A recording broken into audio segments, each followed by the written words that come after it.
Baik, Assalamualaikum warahmatullahi wabarakatuh. Selamat serta sejahtera untuk kita semua. Om Swastiastu, Namo Buddhaya. Selamat malam kepada teman-teman sekalian. Kami dari kelompok satu akan menganalisis novel yang bertajuk atau berjudul Menolak Ayah karya Ashadi Siregar. Sebelumnya juga maaf untuk yang terhormat juga untuk Pak Daniel ya. Baik, langsung saja ke anggotanya Mbak. Siapa aja Mbak? Slide berikutnya. Next. Oke, perkenalkan kami dari kelompok satu yang beranggotakan saya sendiri sebagai moderator, Satria Agung Nugroho, dengan NPM 21203011130. Dilanjut Mbak, mungkin bisa memperkenalkan diri. Perkenalkan, saya Monica Rahmatul Zalza dengan NPM 21403011156 sebagai pemateri. Oke, lanjut. Next. Perkenalkan, nama saya Ika Wismawardani dengan NPM 21403011158 sebagai pemateri. Perkenalkan, nama saya Nur Hafah Yulianti dengan NPM 2140301162 sebagai pemateri. Selanjutnya. Perkenalkan, saya Dias Tuiningsih, NPM 21403011163 sebagai pemateri. Lanjut, Mbak. Perkenalkan, nama saya Hasnanisa Saniadila, NPM 21403011164 sebagai pemateri. Baik. Next, slide selanjutnya mungkin.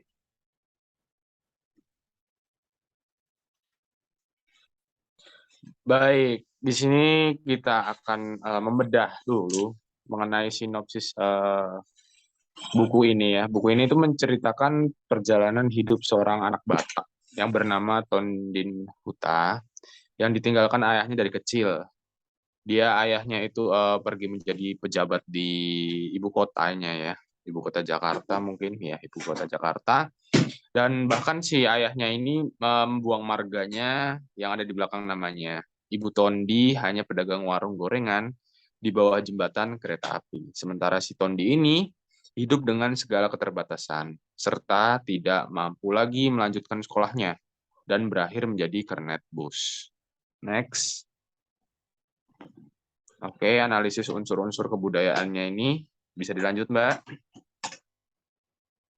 Oke, mungkin bisa dibacakan oleh Mbak Monica mengenai bahasa dan penggunaan bahasa Bataknya. Silahkan, Mbak Monica. Baik, terima kasih atas kesempatannya. Unsur-unsur kebudayaan pada novel ini yang pertama yaitu bahasa. Ditemukannya penggunaan bahasa Batak, yaitu mungkin dia tidak tahu Tondi ikut pemberontakan sebab dia menegur dalam bahasa Batak Selatan. Bah leleng maho indah tarida Tondi, marganti karejo daho, lamalah kau tidak terlihat Tondi, berganti kerjakah kau, ada yang mau kupijarakan aman boru, balas Tondi dengan logat yang sama. Siregar tahun 2018 halaman 283. Data tersebut menjadi bukti bahwa bahasa Batak digunakan untuk berinteraksi antar masyarakat dalam kehidupan sehari-hari. Seperti halnya yang dilakukan Amang Boru ketika bertanya kepada Tondi mengenai kabar dan pekerjaannya karena dia jarang bertemu dengan Tondi. Ia menggunakan bahasa Batak. Baik, itu tadi dari bahasanya ya. Sekarang dari komunikasi khas masyarakat Bataknya. Mungkin bisa dibacakan oleh Mbak Nur Khofifah Yulianti, dipersilahkan.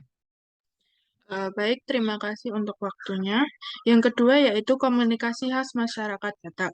Data yang ditemukan, dia sudah di bawah Hindara sana. Dia yang dimaksud bisa anak Tondi, bisa juga Ingo barunya. Ibu Tondi hanya mengerangkuk takzim, juga tidak menatap wajahnya. Menurut adat, seorang mertua laki-laki, pamali, berbicara langsung dengan menantu perempuan kalau ada yang mendesak untuk diomongkan. Dia menyampaikan seolah untuk orang ketiga. Siregar tahun 2018 halaman 53.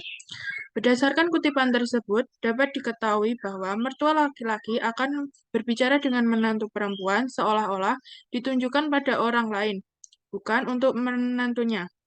Mertua laki-laki jarang berbicara dengan menantu perempuannya. Mereka akan melakukan percakapan apabila ada suatu hal yang sangat penting untuk dibicarakan.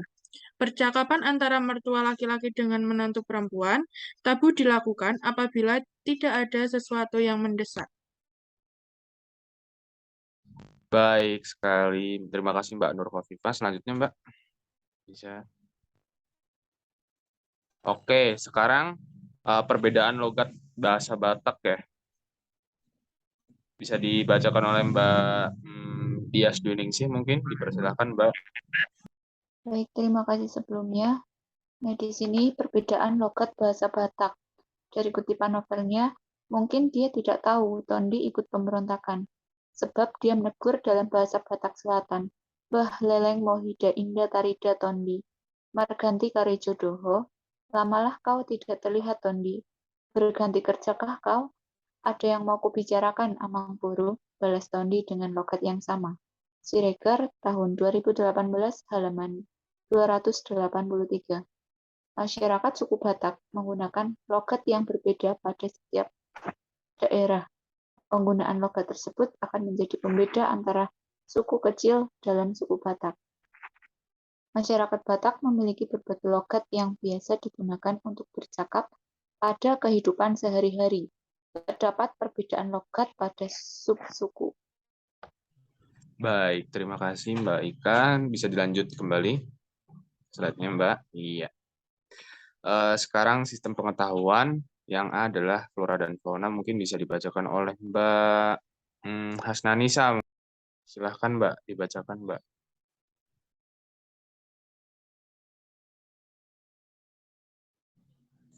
Sistem pengetahuan yang pertama, flora dan fauna. Contoh kutipan perkebunan itu dinaungi beringin tua, daunnya yang indah memberi kesejukan. Pohon biasa disebut hariala. Di pandang keramat, anak-anak kampung tidak berani bermain-main di perkebunan itu. Siregar, tahun 2018, halaman 54. Kutipan tersebut menjelaskan bahwa pohon beringin merupakan salah satu jenis flora yang ada di Batak. Pohon yang rindang dan memberi kesejukan. Pengetahuan masyarakat tentang pohon beringin di kampung tersebut merupakan pohon yang dianggap keramat atau biasa disebut hariala. Baik, terima kasih Mbak Hasnanisa. Selanjutnya Mbak. Ya, sistem pengetahuan yang kedua yaitu mengenai fenomena alam yang akan mungkin dibacakan oleh Mbak Ika Wisma. Silakan Mbak Ika Wisma. Persilakan. Baik, untuk fenomena alam, dalam kutipan novel tersebut ditandai dengan matahari yang menerobos pohon-pohon hutan. Sebenarnya dia dapat menaksir arah mata angin, tetapi Tondi tetap mengeluarkan kompas yang dibekalkan oleh komandonya. Mencocokkan arah, aneh jarum kompas itu berputar-putar liar. Kompas dengan jarum gila semacam ini belum pernah dialaminya. Siregar 2018 halaman 128. Berdasarkan kutipan tersebut dapat diketahui bahwa masyarakat Batak memanfaatkan fenomena alam untuk membaca tanda-tanda dan petunjuk jalan. Masyarakat Batak menggunakan tanda-tanda alam untuk mengetahui arah mata angin. Arah mata angin dapat diketahui dengan membaca kedudukan matahari, salah satunya yaitu dengan melihat matahari terbit dan terbenam, maka akan menunjukkan arah mata angin timur dan barat. Baik, terima kasih Mbak Ika Wisma. Selanjutnya Mbak. Oke, yang ketiga itu organisasi sosial ya. Organisasi sosial itu ada yang pertama itu marga. Seperti datanya itu Tondi sendiri dari pertuturannya. Sedari awal itu sudah tahu bahwa marga Habinsaran itu tidak bertalian langsung dengan marganya. Adapun marga-marga Batak dari satu sumber yaitu si Raja Batak. Menurut Tarombo, Si Raja Batak ini punya anak 3 orang, yaitu Guru Tatia Bulan, Raja Isombaon, dan Toga Laut. Marga Tondi berasal dari keturunan Guru Tatean Bulan, sedangkan Habinsaran itu dari Raja Isombaon. Kalau ditelusuri jauh jarak cabang pertaliannya. Tetapi karena istri Habinsaran ini berasal dari Batak yang semarga dengan Tondi, maka bersambung pertalian langsung. Dari Kutipan Siregar tahun 2018 halaman 321. Berdasarkan kutipan tersebut, dapat diketahui bahwa marga-marga Batak berasal dari satu sumber, yaitu si Raja Batak. Suku dalam masyarakat Batak terdiri atas 2 cabang, yaitu Lontung dan Sumba. Lontung merupakan suku yang berasal dari keturunan Guru Tatean Bulan, dan Sumba merupakan suku dari keturunan Raja Isombaon, satu anak dari si Raja Batak yang telah pergi ke dataran Aceh di daerah Gayo, sehingga tidak terdapat lagi silsilah pada marga suku Batak. Next. Oke, sekarang yang kekerabatan bisa dibacakan oleh Mbak Monica, mungkin silakan Mbak Monica. Baik, kekerabatan terlihat pada data. Namaku si Balok, kata laki-laki tua itu dalam logat Batak Selatan. Ini menantuku si Balatuk, sudah 5 tahun kami membuka hutan di sini. Lalu mereka terlibat dalam pertuturan, membicarakan asal-usul keturunan dan hubungan marga satu sama lainnya. Pertuturan untuk mengetahui kedudukan marga masing-masing dalam dalihan Natolu. Ternyata mereka tidak semarga, tetapi istri laki-laki itu masuk dalam kelompok marga yang sama dengan marga Ibu Tondi. Jadi laki-laki itu sama posisinya dengan Tondi. Memang tidak doang sabatuha, tetapi berhula-hula yang sama. Siregar tahun 2018 halaman 143. Berdasarkan kutipan tersebut, dapat diketahui bahwa dalam menentukan kedudukan marga, mereka berbicara secara runtut silsilah keluarga melalui pertuturan atau silsilah kekerabatan yang diatur dalam dalihan Natolu. Bagi masyarakat Batak, dengan mengetahui silsilah dan garis keturunan seseorang akan mempermudah untuk bersikap ramah dan menentukan cara untuk saling bertutur sapa. Baik, terima kasih Mbak Monica. Bisa lanjut Mbak? Iya. Di sini yaitu yang keempat ya, sistem peralatan hidup dan teknologi masyarakatnya. Yang pertama ada alat-alat produksi. Mungkin bisa dibacakan kembali oleh Mbak Nur Khofifah. Silakan Mbak Nur Khofifah bisa. Ya. Baik, untuk alat-alat produksi, data yang ditemukan yaitu opongnya berdiri, berjalan perlahan ke ruang belakang, tempat yang biasa digunakan untuk menyiapkan makanan. Ruangan itu berada di atas tarting, dekat tetangga bagian belakang rumah. Di situ letak tartingnya. Tarting, dapur dengan tungku untuk memasak. Tungku terdiri atas 3 batu sungai, masing-masing sebesar buah kelapa. Siregar tahun 2018, halaman 20.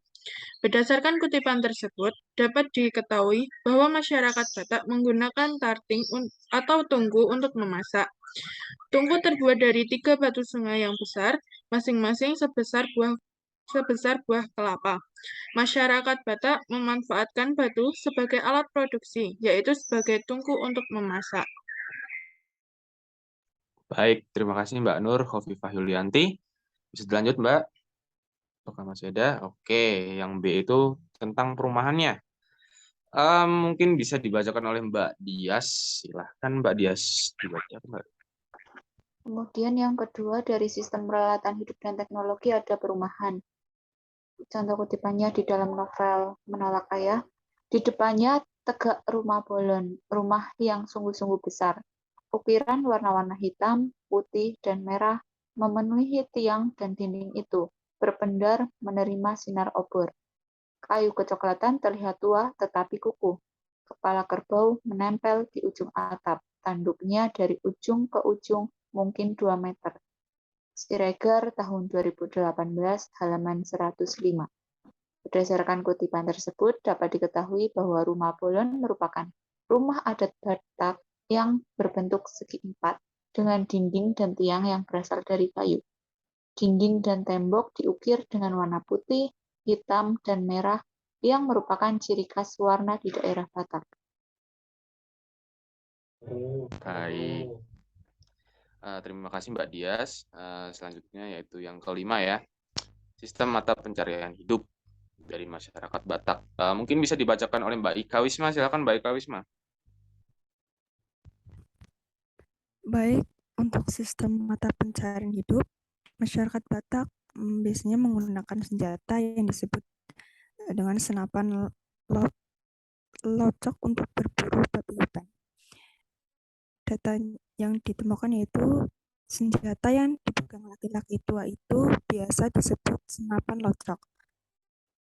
Mesin dan peluru kotri dimasukkan dari ujung laras. Untuk menggunakan harus digosok-gosok terlebih dahulu. Sekali tembak harus diisi kembali. Penduduk banyak yang masih memiliki senapan semacam ini digunakan untuk berburu babi hutan. Siregar tahun 2018, halaman 142.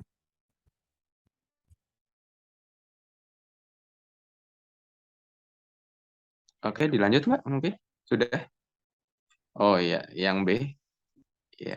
Sistem mata pencari hidup yang B itu menangkap ikan ya. Bisa dilanjutkan oleh Mbak Hasnanisa. Mungkin Mbak Hasnanisa, dipersilakan.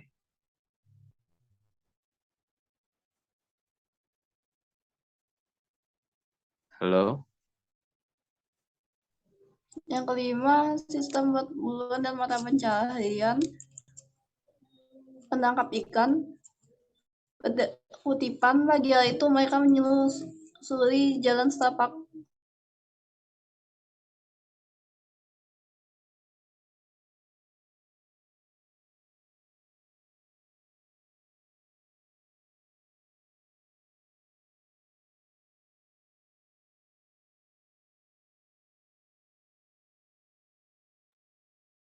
Dilanjut Mbak, bisa?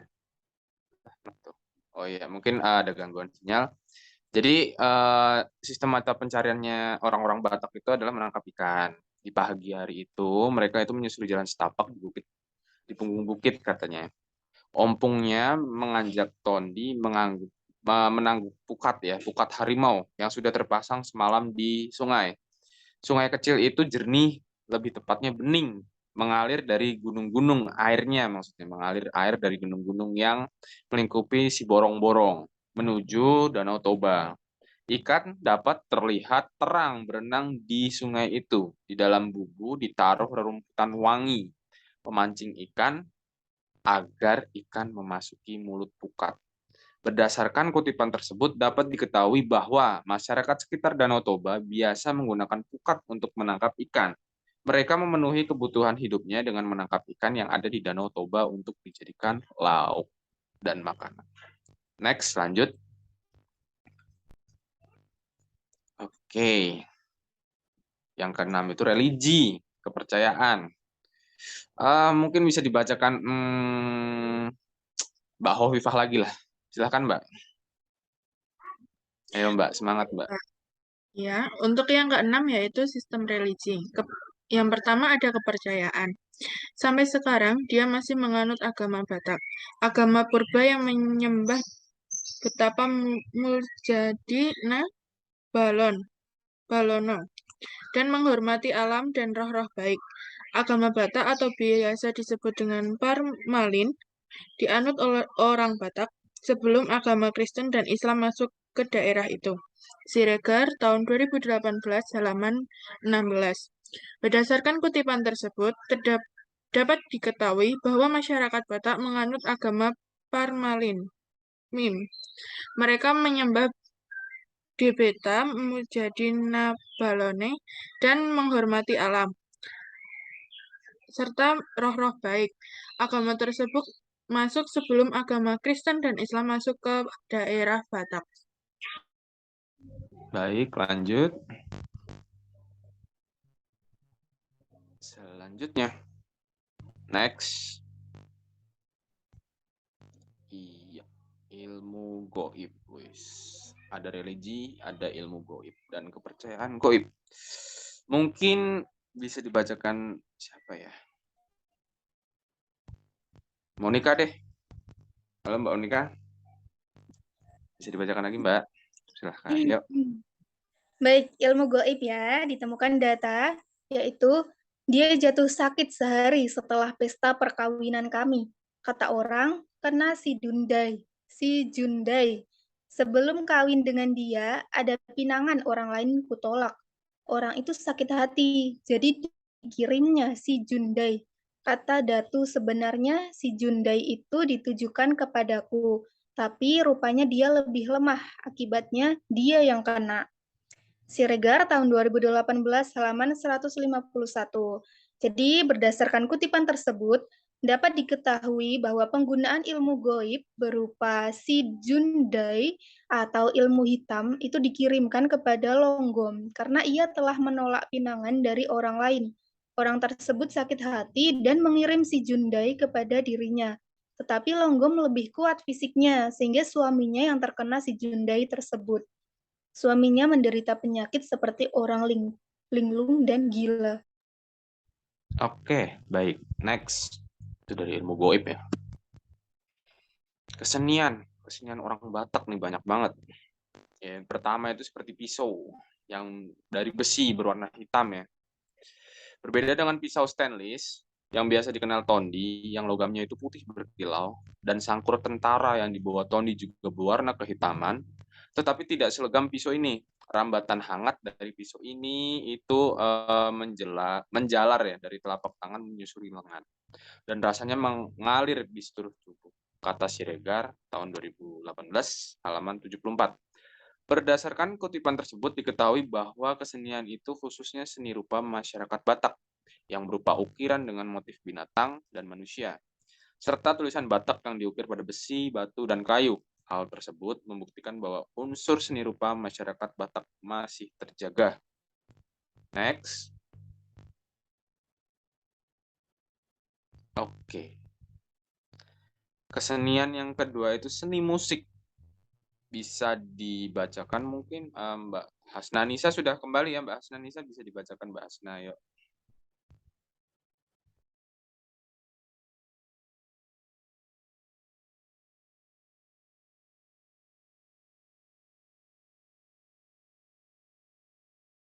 Silakan Mbak Yang Hasna. terakhir kesenian. Kutipan, siang itu dia makan dalam jamuan, gondang ogung sada bangunan terdengar. Orang-orang di kampung itu mat gondang untuk upacara bius, beserta adat tahunan untuk penyucian kehidupan. Ompu Bulung meminta Tondi untuk memukul ogung menyertai gondang. Orang-orang menonton dan diantaranya ada yang bergerak seperti moncak, babiat yang diajarkan Ompu Silangit. Siregar tahun 2018 halaman 113-114.